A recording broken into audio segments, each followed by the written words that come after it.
Hello అందరికీ! ఈరోజు ఈ వీడియోలో మీకు చెప్తున్నాను మీ ఊపిరితిత్తుల సామర్థ్యాన్ని సరిగ్గా ఎలా కొలుచుకోవాలో. అదే PEFR peak expiratory flow rate. ఈ పరికరాన్ని ఉపయోగించి ఒక బ్రీదోమీటర్. ఇక ఆరంభిద్దాం.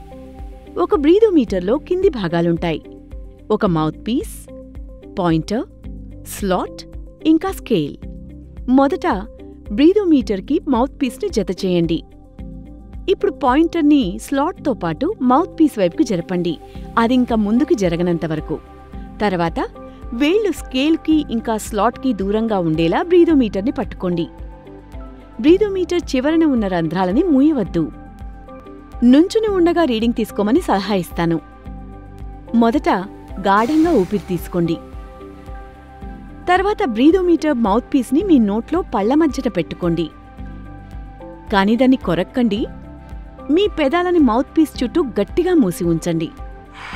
మీ పుట్టినరోజు నాడు మీరు కొవ్వొత్తుల్ని ఊది ఆర్పినట్టుగా ఎంత గట్టిగా ఇంకా వేగంగా ఊదగలరో ఒకసారి ఊదండి. మీరు బయటికి ఊదినప్పుడు పాయింటర్ స్కేల్ మీద ముందుకి కదులుతుంది. మీ ఊపిరితిత్తుల ఆరోగ్యాన్ని బట్టి మీ రీడింగ్ని నమోదు చేసుకోండి. 3 రీడింగ్లు వచ్చేలా పై స్టెప్స్ని 2 సార్లు మరలా చేయండి. ఆ రీడింగ్లో అత్యధికమైనది మీ PEFR. బ్రీదోమీటర్ స్వయంగా లేదా ఇంట్లో మానిటరింగ్ చేసుకోవడానికి ఒక ఉపయోగకర పరికరం.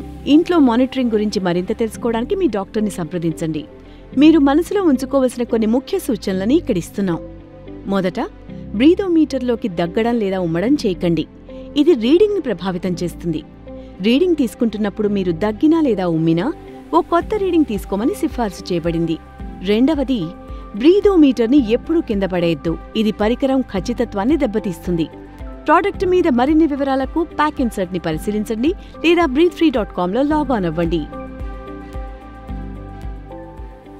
లేదా మీరు కాల్ చేయగలరు 9873335577కి.